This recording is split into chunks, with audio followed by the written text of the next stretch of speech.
우선 이 작품을 읽은 소감하고 뭐 이 작품의 형식에 대해서 한번 이야기를 해보도록 하겠습니다. 먼저 감동을 많이 받으신 박건희 선생님. 네. 네, 감동. 그리고 이번에 박사 논문을 받았습니다. 기세가 등등해진 우리 박건희 선생님. 기세로 발언해 주십시오. 응. 제가 무식하다라는 걸 박사 논문 쓰면서 깨달았고요. 소년이 온다를 다시 읽으면서 그때 처음 읽었을 때랑 다른 느낌을 많이 받았습니다. 시국도 시국이고 또 그 사이에 한강 작품들을 또 좀 더 깊이 읽으면서 느꼈던 생각들을 다시 정리할 수 있었던 시간이었고요. 소년이 온다는 형식적인 면에서도 그렇고 내용적인 면에서도 그렇고 한강 작가의 그야말로 절창 중에 하나가 아닌가 하는 생각을 했습니다.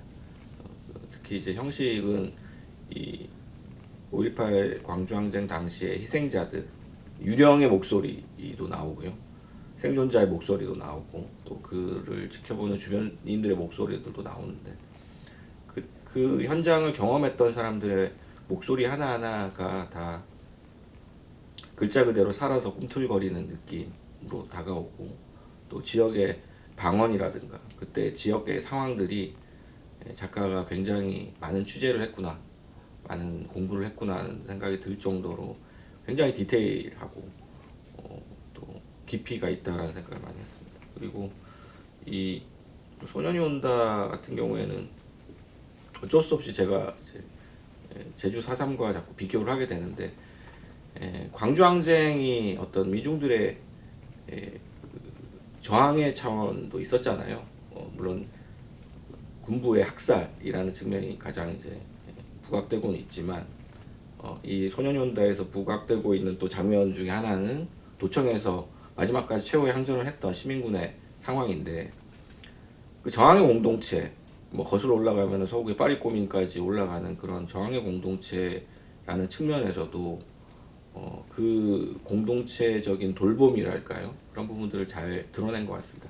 기존에 광주에 대한 여러 가지 뭐 보고서라든가 르포라든가 소설들을 읽어봤을 때 대체로 좀 그 시민군에 대한 이야기들이 남성들의 저항, 남성들이 총을 들고 군부에 맞서서 저항했다라는 서사에 그치는 경우들이 많고 여성들은 어디까지나 그냥 보조적인 역할로 그치는 경우들이 되게 많았었는데 이 소년이 온다 같은 경우에는 오히려 남성들의 어떤 총을 든 저항보다는 여성들이 그 현장에서 어떤 방식으로 저항을 했는지 그리고 그 저항이 얼마나 중요한 것이었는지를 보여준다는 점에서 저는 또 어떤 하나의 젠더 서사로도 읽혔습니다.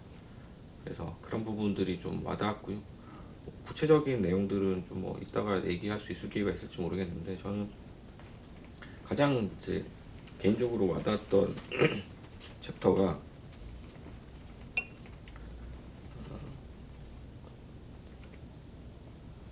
7개의 뺨이라는 챕터하고 그리고 이제 검은 숨이라는 챕터였습니다. 그래서 그 희생된 학생의 어떤 시선으로 자신의 죽은 모습을 훑어나가면서 그 상황을 돌아보는 것하고 그리고 80년대 이후에 이제 어떤 출판사에 근무하는 여자 직원의 시선으로 그 광주를 다시 한 번 더 회고하는 방식의 모습들, 그런 것들이 결국은 우리 각자가 가지고 있는 광주에 대한 기억들을 어떤 방식으로 회고하고 회역할 수 있는지를 보여주고 또 제 나름대로 제가 어릴 때 느꼈던 광주 항쟁에 대한 생각들을 또 떠올리게 한다는 점에서 굉장히 저는 좀 읽으면서 많이 또 사무친다는 생각을 많이 했던 것 같아요.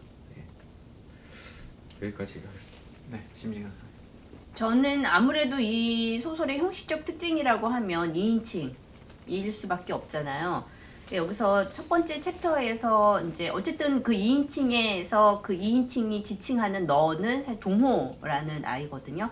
그래서 결국에는 여기에 각자 이 5.18 광주의 어떤 그 항쟁에 참여했던 민주화운동에 참여했던 그런 희생자이거나 아니면은 생존자이거나 그 사람들이 다 이제 호명하는 그런 근데 너가 이제 이 소설의 그 인물들의 서사를 이렇게 연결시켜주는 그런 거고, 그 다음에 어떻게 보면은 이 소설이 이미 이제 많은 분들이 그런 식의 평가를 했겠지만 너무나 이제 되게 명확한 거기 때문에 이게 어둠에서 이제 빛으로 이렇게 넘어가는 서사거든요. 그러니까 기존에 여기에서 이제 일종의 그 기억되지 않았던, 아니면은 이제 그 밑바닥에 가라앉았던, 어둠 속에 있었던 그 동호라는 그 아이를 이 소설에서는 다양한 사람들에 의해서 끊임없이 호명함으로써 그 아이가 이렇게 아이의 죽음의 진실이 이렇게 떠오르게 되는 거고, 맨 마지막에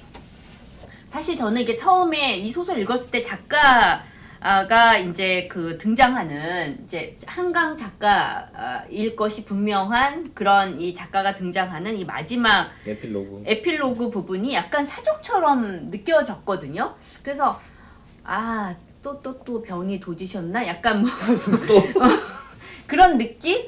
그래서 왜 또 이렇게 작가가 등장을 해서 이렇게 다 이렇게 설명적으로 마무리를 할까라는 생각이 처음엔 읽었을 땐 들었는데, 다시 읽었을 때 드는 생각은 이건 필연적이었다. 그런 생각이 들더라고요. 그래서 특히 이제 이 작가가 이제 뒷부분에 이제 당신이 나를 이끌고 가기를 바랍니다. 이게 아마 이제 어떤 환청처럼 들리는, 여기서 작가는 거의 약간 무당처럼 그 죽은 이들에게 빙의가 돼서 이제 그들의 고통의 목소리를 이렇게 대신하는 그런 존재로 등장을 하잖아요. 그래서 당신이 나를 이끌고 가기를 바랍니다. 당신이 나를 밝은 쪽으로, 빛이 비치는 쪽으로, 꽃이 핀 쪽으로 끌고 가기를 바랍니다. 이렇게 얘기를 하거든요.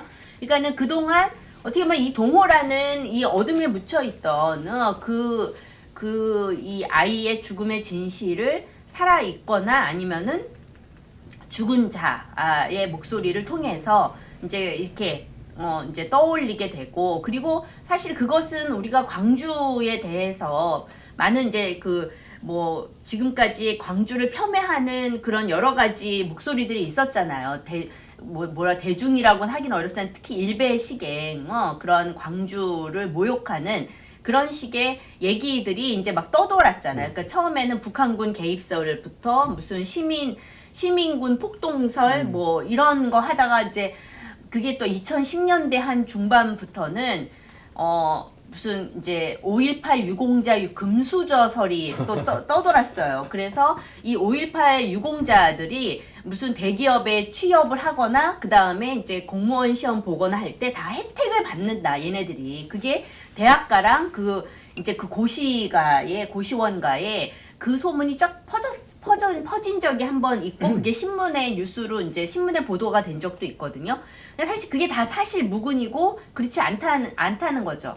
근데 이제 그럼에도 불구하고 얘네들이 5.18 그 유가족들이 막 극악스럽게 그 보상금을 노리고 그런 그 상황을 과장한다는 둥, 그 유공자들이 그런 식의 어떤 혜택을 받는다는 둥 하는 그런 식으로 그들을 이제 모욕하는 일들이 끊임없이 이루어졌다는 거죠. 어떻게 보면은 여기서 광주를 기억하는 이 작가 나름의 방식은 그러한 그동안 어떤 알게 모르게 모욕의 대상이었던 그러한 광주를 제대로, 광주의 진실을 제대로 보여주자, 알려주자라고 하는 그런 게 있지 않았을까. 그렇게 선택된 어떤 너가 바로 동호라는 그 아이고, 그 아이의 죽음의 진실을 어떻게 이제 사실 이제 이렇게 가다 보면 김진수라는 그 인물이 이제 자살한 그 인물과 이제 그 자살한 인물을 옆에서 이제 봤던 그 사람의 증언을 통해서 이제 그 인물이 이제 가지고 있었던 사진이 이제 그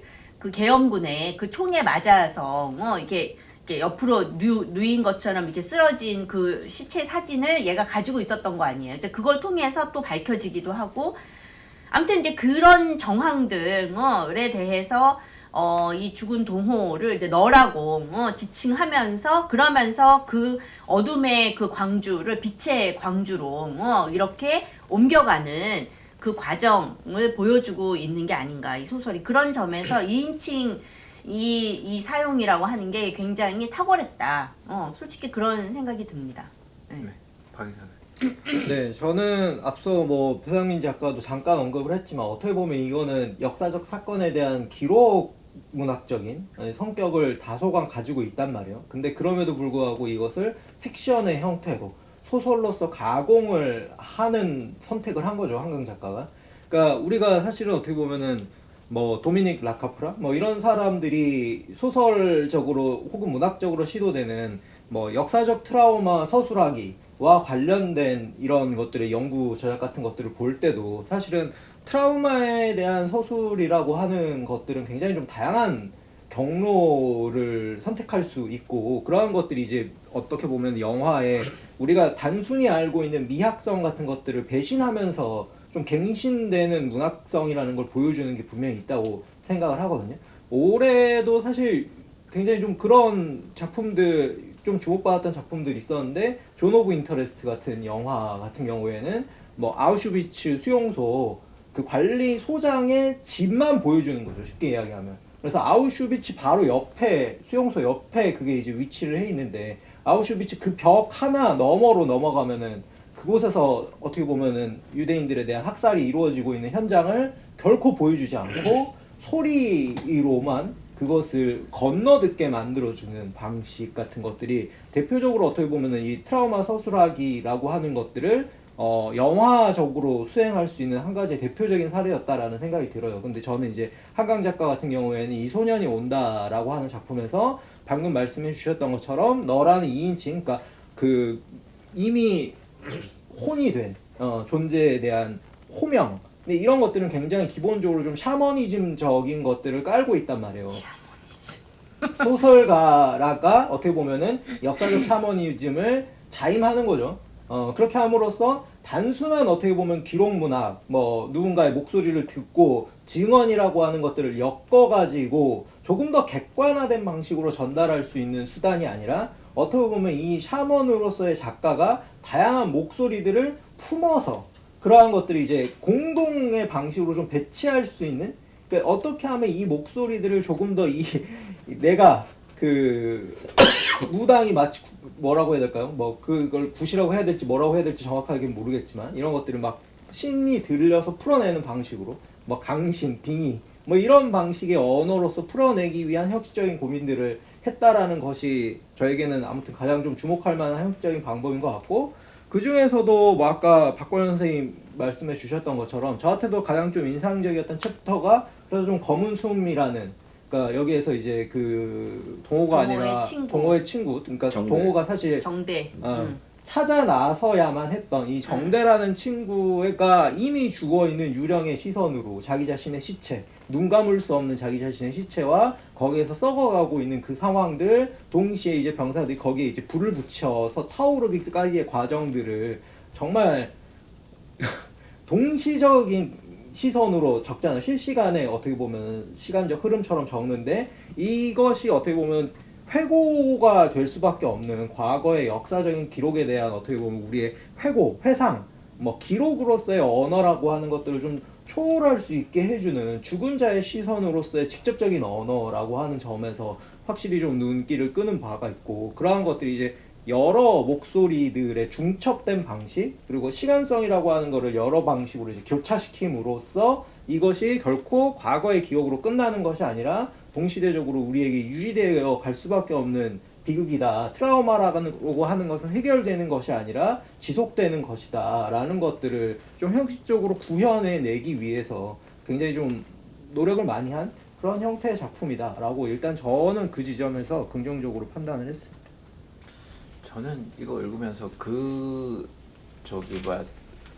뭐랄까 고통의 본질이 뭘까에 대한 이야기를 작가가 좀 하고 싶지 않았나 생각을 했거든요. 그러니까 뭐 육체적 고통도 있겠지만 사람을 고깃 덩어리 취급한다는 거, 그게 이제 정대 에피소드를 통해서 나오기도 하고, 또 하나는 일부러 그 도청에서 마지막까지 저항했던 사람들을 잡아가지고 저기 가둬놓고 고문을 하는데 식판을 일부러 2인 1조로 준다는 거 아니에요? 그 적은 양을 주고. 그래서 두 사람이 결국은 싸울 수밖에 없게 만드는. 미워하지 않아요. 네, 그러니까 그게 어떻게 보면 그 사람이 가지고 있는 자긍심, 그러니까 내가 공동체를 위해서 희생했다든가 이타적으로 어떤 무언가를 했다는 사람들의 그 자긍심을 콩나물 같은 걸로 갉아먹게 만드는 아주 교묘한 장치잖아요. 그러니까 7대의 뺨도 그렇고 어떻게 보면 그건 사실 제가 볼 때 구원받을 수 없는 고통 같아요. 그걸 겪은 사람들한테 내가 그러니까 스스로 자기가 고기 덩어리가 된 것 같은 느낌. 나는 뭔가 높은 이상과 혹은 뭐 순간적인 분노일 수도 있지만 공동체를 위해서 어쨌든 숭고한 결단을 했던 사람들을 그런 식으로 고통을 주고 원초적이고 말초적으로 만들어서 결국은 내가 스스로 고기 덩어리임을 자각하게 만드는 그 순간까지 사람을 끌어내리는 거.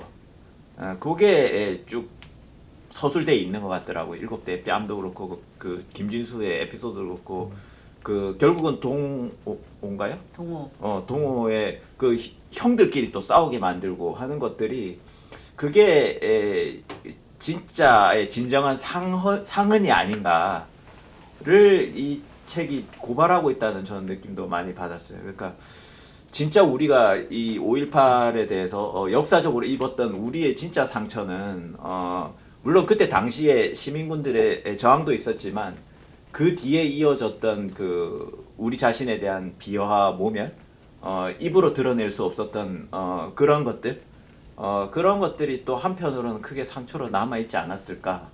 작가는 그 부분도 잊지 않고 진단을 했다라는 생각이 저는 많이 들었어요. 이 책을 읽으면서. 이 책 영문판 제목이 휴먼 액츠잖아요. 맞아. 그게 이제 디바인 액츠라는 신께서 뭐 행하시리라의 그 어떤 변주 같은 얘기인데 결국 중의적인 의미인 것 같아요. 휴먼 액츠라는 것이 어떤 연극에서의 액트라는 의미도 있고 또 인간이 이것을 했다. 그 인간이 했다라는 것은 또 다른 또 중의적인 의미가 있죠. 이런 악마 같은 짓을 인간을 고기 덩어리 취급하는 짓을 인간이 하기도 했고 또 그 속에서 인간은 인간다움을 지키기 위해서 그렇게 싸웠다 라는 의미도 있다는 점에서 저는 영문판 제목도 사실은 많은 것들을 알려주는 것이 아닌가. 결국은 이 비인간적인 상황에서 인간들이 인간이기 위해서 무엇을 할 수 있었는가. 저는 결국은 뭐 트라우마 얘기도 맞는 얘기이고 또 고통에 대한 얘기도 맞는 얘기고 또 사실은 또 중간에 채식주의자를 연상시키는 장면도 있어요. 그 은숙이라는 출판사에서 일하는 편집자가 고기를 못 먹는 장면이 나오거든요. 고기를 자기가 못 먹는 이유가 고기를 이제 불판에 올려놓으면 그 핏물이 흘러나오는 그것 때문에 자기는 고기라는 것이 굉장히 끔찍하게 느껴져서 고기를 먹지 못한다는 이제 장면이 나오는데 그런 장치들, 그런 어떤 중간의 묘사들 하나하나들이 결국은 인간이라는 게 도대체 무엇인가, 인간이라는 존재를 묻고 그 비인간으로 이제 인간 이하의 상태에 내몰리는 상황에서도 어떻게 인간이 인간일 수 있게 되는가, 그것을 공동체를 통해서 보여주는 거죠. 그러니까 시민군이라는 극한 상황이잖아요. 사실은 군인들이 특공대, 특전사, 뭐 공수부대 이런 애들이 탱크를 몰고 들어와서 시민들을 학살하려고 하는 그 직전의 상황에서도 사람들이 도망가지 않고 거기서 끝까지 이 본인들의 어떤 인간다움을 지키기 위해서 그 속에서 공동체를 꾸려서 끝까지 저항했다라는 거, 그것이야말로 가장 숭고한 형태의 휴먼 액츠가 아니었나 하는 생각을 해봅니다. 그러니까 아까 말씀하신 것처럼 그게 인간을 정말 한갓 고기 덩어리에 불과한 존재로 느끼게 하는 거, 이게 사실은 일베의 전략이거든요. 너희들도 다 빨가벗고 그러면은 너희들 먹는 거 앞에서 굶주린 상태에서는 먹는 거 앞에서 피도 눈물도 없어지고 가족이고 친구고 다 없고 그게 원래 인간이야 라고 하는 거를 끊임없이 이제 주입하려고 하는 게 일베식 사고잖아. 그러니까 아까 그것도 5.18 그 유공자 금수저 그 논란도 사실은 결국 그런 식으로 숭고한 어떤 뭔가 희생의 미덕을 가진 사람도 결국에는 이러한 세속적 속물적인 그러한 뭐 사회적 지위나 뭐 성공이나 이런 걸 위해서 이제 특혜를 받을 수밖에 없는, 받아야만 하는 뭐 그러한 존재들에 불과하다. 그러니까 이게 5.18 폄훼의 그러한 것은, 그리고 이게 유명한 그 택배 일베에서 그 이제 막 자식의 그 이 시신이 담긴 그 관을 부여잡고 이렇게 우는 그 엄마 사진 있잖아요. 유명한 사진. 근데 그 사진에 뭐 무슨 택배요 하면서 그렇게 한다든가 조롱하는 그런 게, 그 조롱이 단지 막 그 무슨 구역질 나는 그런 표현을 쓴다기보다는 다 너희들도 한갓 고기 덩어리에 불과하다. 우리 인간은 잘난 척하지 마라. 그게 소위 말해 씹선비질하지 말아라라는 거잖아요. 그래서 뭔가 좀 의미 있는 어떤 대화나 정치적인 그런 논의들 아예 차단하는 그런 방식인 거잖아요.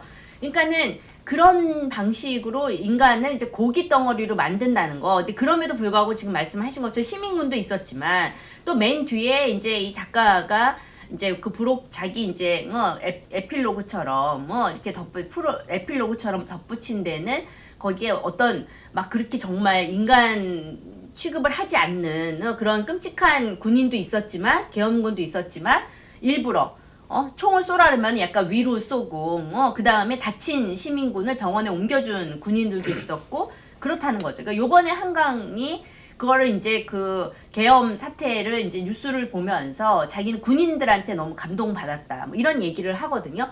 그러니까 사실은 어떻게 보면 군인이 가서 그냥 뭐 막 총 쏠 수도 있고 살상 무기 엄청 많이 가지고 들어갔다니까. 그렇게 할 수도 있었는데 그래도 하지 않았다. 아마 이제 그런 부분들이 중요하지 않았을까. 그러니까 이 7개의 뺨 같은 상황이 사실 계속 지속되고 있는 거죠. 어떻게 보면 이제 공론장의 형태 안에서 혹은 인터넷 여론이라고 하는 방식으로 계속해서 누군가에게 뺨을 계속 때리고 있는 거잖아요.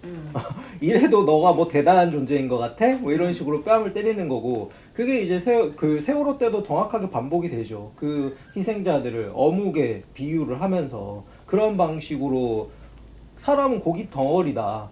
그거를 뭐 숭고하게 말하지 마라 라고 이야기하는 방식. 그러니까 그런 것들이 다 어떻게 보면은 성역화라고 하는 거에 대한 정치적 담화를 조롱하고 끌어내리는 방식으로 주로 이루어져 있고, 그래서 항상 이런 방식이잖아요. 5.18이 성역이야? 세월호가 성역이야? 뭐 노무현이 성역이야? 그런 거 조롱하면 안 돼? 뭐 이런 식으로 항상 이야기하는 방식이 표현의 자유. 그렇죠. 근데 그게 항상 얘네들은 이분법이 있는 거예요. 성역 아니면 쓰레기통이에요. 그러니까 성역에 있는 것들을 다 쓰레기통으로 끌어내려서 그 수준에서 이야기를 항상 전개하려고 하다 보니까 언제나 이 어떤 담화에, 정치적 담화에 있어서 다양한 스펙트럼이나 해석적인 것들에 대한 진중함이라고 하는 것들이 휘발되어 버리고, 끊임없이 모든 것들을 뭐 성스러운 것과 속한 거, 선한 것과 악한 거, 이분법으로 완전 짓눌러 버리는 이런 방식들이 우리로 하여금 이런 어떤 계속해서 우리에게 고통을 주는 현실적인 압력들, 이런 것들의 지속성으로도 이해될 수 있지 않을까, 이런 생각도 그 들어요. 일베가 가장 많이 얘기하는 이제 그 비유가 벌레잖아요. 벌레.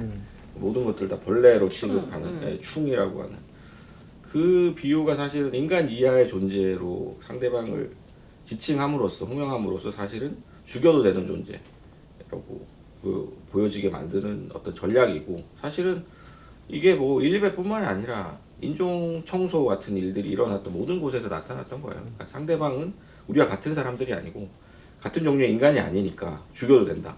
광주 때도 사실 그 공수부대원들 그 광주에 투입하기 전에 끊임없이 종원교육을 했던 게, 저놈들은 우리랑 같은 국민이 아니다, 빨갱이다. 그러니까 마음껏 죽여도 된다라는 식으로 교육을 했다는 거 아니에요. 이번에도 윤석열이 그 국회에 군대 투입하기 전에 그런 방식의 교육을 했다라는 이제 이야기들이 나오고 있죠. 근데 사실은 지금은 그런 군인들이 그런 이야기들을 듣고도 진짜 그런가 하고 생각할 정도의 세상이 아니기 때문에 소극적인 군인들도 있었고, 사실은 유혈 사태도 일어나지 않았지만 얼마든지 또 어떤 진압 과정에서, 국회에서 충돌 과정에서 또 정말로 있어서는 안 될 일이 있을 수도 있었어요. 사실은 전 되게 운이 좋았다라고 생각을 하거든요. 그런 면에서 인간을 같은 인간으로 생각하지 않는다라는 거, 그리고 아까 방금 이제 박인환 선생님 말씀하셨던 것처럼 성과 속이라는 이분법, 이것이 사실은 되게 인간의 고유한 어떤 인류학적인 기원이 있는 이분법이기 때문에 사실 극복하기 되게 힘들어요. 이건 문명과 문화를 통해서 극복하지 않으면 끊임없이 되돌아가거든요. 상대편은 속한 것이고 굉장히 혐오스러운 것이고, 우리 편은 숭고한 것이고 성스러운 것이다라는 그 이분법 속에서 상대방을 절멸시키려고 하는 욕망으로 나아가는 것이기 때문에, 그것이 지금도 사실은 계속 끊임없이 다른 방식으로 변주가 되고 있고, 정치적 갈등이라든가 뭐 공론장에서 갈등도 계속 그런 방식이 되는 거죠. 제가 일베가 한참 유행하던 시절에 일베를 비판하더라도 일베와 같은 수준이 되지 말자라고 끊임없이 얘기를 하면서 우리 안에 일베라는 얘기를 해서 엄청나게 이제 욕을 먹고 사람들이 저한테 너는 뭐 일베 같은 소리 일베 편이냐 뭐 이런 얘기를 들었었는데 지금 증명됐잖아요. 모든 커뮤니티가 다 일베화가 됐잖아요. 일베라고 얘기하면서 일베충이라고 얘기하고 일베를 벌레 취급하는 건 사실은 일베한테 지는 거거든요. 그 일베화 되는 거예요. 본인 스스로가. 그 일베를 벌레 취급하는 것 자체가. 그러니까 우리가 저항할 수 있는 거는 결국은 홀로코스트에 대해서 프리모 레비처럼 더 인간을 얘기하고 왜 우리가 인간이 될 수 없었던가를 조건을 끊임없이 고민하는데 그것이 가장 큰 최대의 저항인 것이지 같은 수준에서 일베를 벌레라고 욕하는 것이 절대 아니거든요. 그런 면에서 저는 이 한강 작가의 책뿐만이 아니라 우리가 어떤 혐오스러운 악을 마주했을 때 어떤 모습을 보이는가가 사실은 굉장히 중요하다고 봅니다. 지금 이스라엘이 가자 지구에서 하고 있는 짓, 본인들이 홀로코스트의 피해자였잖아요. 그런데 똑같은 짓을 하잖아요. 그래도 된다고 생각하는 거죠. 우리가 이만큼 당했으니까. 우리도 너네들을 벌레 취급하겠다. 그래서 똑같은 벌레가 됐죠. 이스라엘이. 그런 방식의 것들을 반복해서는 안 된다라는 것들. 그 부분을 좀 중요하게 지적하고 싶어요. 뭐 시국이 시국인지라 뭘 어떻게 해도 작품 내적으로 지금 논의가 안 되고 있는 것 같아서 작품 내적으로 논의해. 네, 뭐 논의가 안 될 것 같아요. 생각. 아니 근데 이제 제가 여기서 2인칭 그게 2인칭으로 호명할 수밖에 없는 게 모두가 다 죄의식을 가지고 있어요. 그러니까 살아남은 자도 죄의식을 가지고 있고 사실 동호도 그 정대가 그 총에 맞아서 쓰러졌는데 구하지 못하고 갔고 나중에 정대를 찾다가 시민군에 합류하게 된 거잖아요. 그러니까 사실은 우리가 어떤 무언가를 끊임없이 기억하게 하고 그 다음에 그것에 대해 증언하게 할 수 있는 거는 결국에는 죄의식인 것 같아요. 어떤 면에서. 근데 물론 여기에 죄의식을 다룬 것들이 있죠. 예를 들면은 그 최윤의 뭐 저기 소리 없이 한 점 꽃잎이 지고는 그거는 우리 사회의 거대한 그 죄의식을 다룬 거고 광주를 그 이전에 어떠한 그 르포적인 그런 실상을 폭로하는 그런 형태의 그런 광주에 관한 서사가 아니라 죄의식이라고 하는 이 정서적 접근을 통해서 광주를 다뤘다고 하는 점에서 분명히 차이가 있지만 이거는 또 그런 정서적인 차원에서만 다루고 있진 않아요. 그러니까 저기 소리 없이 그 꽃잎에서는 그 소녀에게 가해지는 다양한 폭력들을 통해서 그러니까 그 소녀가 받는 그 폭력을 우리가 지켜볼 수밖에 없는 거잖아요. 그러니까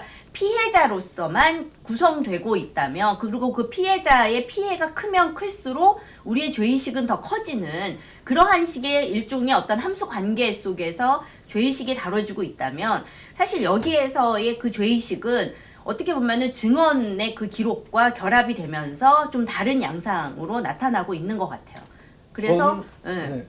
뭐 2인칭 관련해서도 사실은 그러니까 작별하지 않는다고 비교를 해보면 조금 더 그 좀 비교가 될 것 같다는 생각도 들었는데 작별하지 않는다 같은 경우에는 제가 봤을 때는 정말 극도의 우울증적 서사였거든요.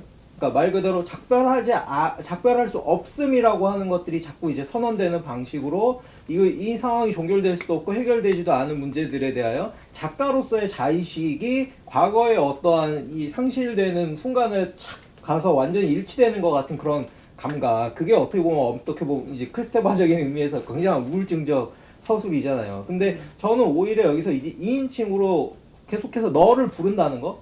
근데 이게 이제 호명이라고 하는 거는 사실 우울증적인 것이라기보다는 애도적인 거라고 이야기를 많이 하거든요. 그러니까 애도를 수행하려고 하는 의지적 발화인 거죠. 계속해서 혼을 부르고 이미 유령이 된 아이를 부르고 그 아이가 어떻게 해서든지 간에 이 애도되기 위해서는 어둠이 아니라 빛의 세계로 끌어올려져야 한다라고 하는 거에 대한 작가적인 소명이나 의식 같은 것들이 분명히 작동을 하기 때문에 계속 너를 부르는 거라고 저는 생각을 했을 때 소년이 온다의 형식적인 구성은 우울증적인 어떻게 보면은 이 상황에 완전히 잠식되지 않고 저는 이 상황을 어떻게 과거의 트라우마적인 이러한 것들을 어떻게든 좀 애도하기 위한 그런 의지적인 것들이 굉장히 좀 모순적이지만 함께 공존하고 있다라는 방식으로 좀 더 소년이 온다의 소설적인 이 톤이나 언어를 더 이제 저는 좋게 평가를 하는데 작별하지 않는다 같은 경우에는 이게 이제 훨씬 더 애도적인 의지보다는 우울증적인 정동이 너무 강렬해서 그래서 오히려 이제 작가적인 의식으로 이야기가 뭔가 정리되고 수렴되지 못한다라는 생각을 좀 들었던 거죠. 그런 면에서도 저는 좀 더 소년이 온다 쪽의 시도가 우리가 받아들이기에는 좀 더 설득력 있는 시도가 아니었는가. 어쨌든 그 너라는 게 호명이기도 하지만 초혼이잖아요. 네. 혼을 불러내는 과정. 혼을 불러내는 과정은 그 대리다적 의미에서의 애도거든요. 애도를 계속 불가능하게 만드는 거예요. 애도라는 거는 프로이트적인 애도는 떠나보내고 이제 일상으로 복귀를 하는 건데 혼이 계속 오는 거지. 그냥 일상 속에서 계속 혼이 뭐 출몰하는 거잖아요. 그게 이제 대리자적 의미에서 유령의 출몰이고 그것이 초혼인데 그 초혼의 과정을 계속해서 함으로써 우리가 80년에 있었던 일들을 끊임없이 상기하는 거죠. 그것이 트라우마여서 우리는 임상적으로는 극복이 돼야 되는 일이지만 사실은 이 작가는 우리는 이것을 극복할 수 없다라고 계속해서 얘기를 하고 있는 거죠. 예. 저도 제목을 좀 고민을 했거든요. 왜냐하면 소년 이야기는 별로 안 나와요. 뒤로 가면 이제 소년이 아닌 사람들의 이야기가 나오는데 마지막에 가면 그 이제 아마도 동호는 실존 인물을 좀 픽션을 가미한 것 같은데 그 자기가 옛날에 광주에 살던 시절에 새방에 살았던 어떤 소년을 주목을 했던 것 같아요, 작가가. 근데 그 유족을 만났을 때 유족이 그러잖아요. 우리 동호를 부끄럽지 않게 그려달라라고 얘기를 한 걸로 기억이 나는데 근데 사실 동호는 어떻게 보면 도망간 소년이기는 해요. 근데 누구나 그렇잖아요, 사람은. 그런 상황이 닥치면 두렵죠. 친구가 특히나 총 맞아서 친구가 쓰러지면 도망가고 싶고 저도 옛날에 체류탄 터졌을 때 친구 나도 도망간 적이 있는데 어쨌든 누구나 그럴 수 있는데 문제는 동호는 돌아갔다는 거죠. 시청으로 돌아갔다는 거고 어떻게 보면 개죽음일 수도 있었어요. 동호는 아마도 손 들고 나왔다가 바로 총 맞아서 죽었던 고문 받지 않고 그냥 바로 총 맞아서 죽었던 그 중학생 정도 또래의 소년들이었을 가능성이 큰데 그 죽음이 어떤 의미가 있나 이거를 가만 생각해 보면 동호를 부끄럽지만 않게 그려도 사실은 동호는 숭고한 거거든요. 그러니까 있는 그대로만 그려도 사람은 누구나 고기 덩어리가 될 수 있어요. 도망갈 수도 있지만 어쨌든 동호는 다시 돌아간 사람이고 그 자리를 지켰던 사람이라는 것 그리고 또 작가는 그걸 기록하는 사람이라는 것 이게 마지막 제가 볼 때 그 에필로그의 의미였던 것 같아요. 그러니까 그래서 여기에서 이 사람들이 이게 다 각자 동호를 기억하고 자기 서사 안에서 이제 동호를 이제 떠올리는 거잖아요. 부르는 초혼하는 그런 방식인데 그렇기 때문에 여기 이 사람들은 어떤 국가폭력의 희생자로만 얘기될 수 없는 혹은 트라우마로 인해서 막 그렇게 상처받은 그러한 사람들이 아니라 증언자 각자가 그렇죠. 다 이제 자기 서사 안에 자기 삶을 통해서 증언하는 거죠. 어떤 면에서 보면 그렇기 때문에 이 소설에서 이 광주의 어떠한 그 학살자들에 의해서 학살된 그 사람들을 단순히 이제 피해자나 희생양으로만 그리지 않는다. 그것이 바로 이 작품이 가지는 증언 문학으로서의 그런 가치인 것 같아요. 그 증언들이 각자의 삶과 어떤 서술을 통해서 다 드러나고 있거든요. 그러면서도 어떤 죄의식을 이제 그 동호에 대한 죄의식, 살아남은 자의 그러한 죄의식을 가지고 있고 그 죄의식이 끝내 애도할 수 없게 만드는 그런 면이 있는 거죠. 그렇기 때문에 그런 증언 문학으로서의 성격이 되게 강한 것 같다. 근데 저는 그거에 더해서 그러니까 왜 마지막으로 제목이 소년이 온다를 붙었을까를 생각해 보면 이건 초혼인데 그냥 단순히 혼을 부른다기보다는 그래도 그냥 한낱 평범한 인간이 가질 수 있는 숭고함에 대한 초혼의 의미가 그런 게 아닐까라는 생각을 했어요. 그러니까 숭고한 소년이에요. 제가 볼 때는 누군가를 위해서 나가고 희생하고 어쨌든 그 숭고함을 다시 불러오기 위해서 제목이 이렇게 붙지 않았을까. 고기 덩어리가 되어 버릴 수도 있었던 우리에게 다시 한번 그렇죠. 뭔가 인간성을 회복하려고 하는 그런 의지가 또 있는 거죠. 그러니까 인간이라는 것이 한편으로 또 성스럽고 숭고한 것이 깃들어 있기도 하지만 굉장히 또 악한 면도 있잖아요. 우리 각자가 그런 어떤 양면성, 다면성, 입체성을 갖고 있는 존재라는 것을 각자의 목소리로 들려주고 있고 그런 일상의 에피소드라든가 이런 것들을 보여주고 있는데 사실은 그런 것들을 일배식 화법에서는 이분법적으로 나누어서 저쪽은 벌레, 우리는 평범한 인간 이런 식으로 나누기 때문에 이제 이런 구별 자체가 사실은 혐오의 전략인데 그것을 계속해서 이제 인간화하는 거죠. 이런 서술을 통해 서사라는 것이 계속해서 그런 이분법을 돌파해내는 방식. 프리모 레비는 본인의 증언을 통해서 돌파를 하고 한강 작가나 뭐 어떤 꽃잎에서 나오는 이 소녀의 어떤 고통을 통해서 우리가 무력한 목격자로서 또 그런 부분들을 보여주는 거잖아요. 무력한 목격자지만 우리는 죄의식을 갖고 있고 그 소녀의 고통에 대해서 또 우리 스스로 공감할 수 있다라는 것들을 보여준다는 점에서 사실은 각자 다른 방식으로 우리의 인간적인 면모를 보여준다라고 생각을 합니다. 네, 우선 뭐 이야기를 한 번은 정리를 할 필요가 있는 것 같습니다. 어차피 또 시대 정신에 대한 이야기는 또 다음 챕터에서 한번 더 다룰 거기 때문에 한번 이 이야기 작품에 관한 이야기는 여기서 끊고 또 다시 이야기를 이어가도록 하겠습니다.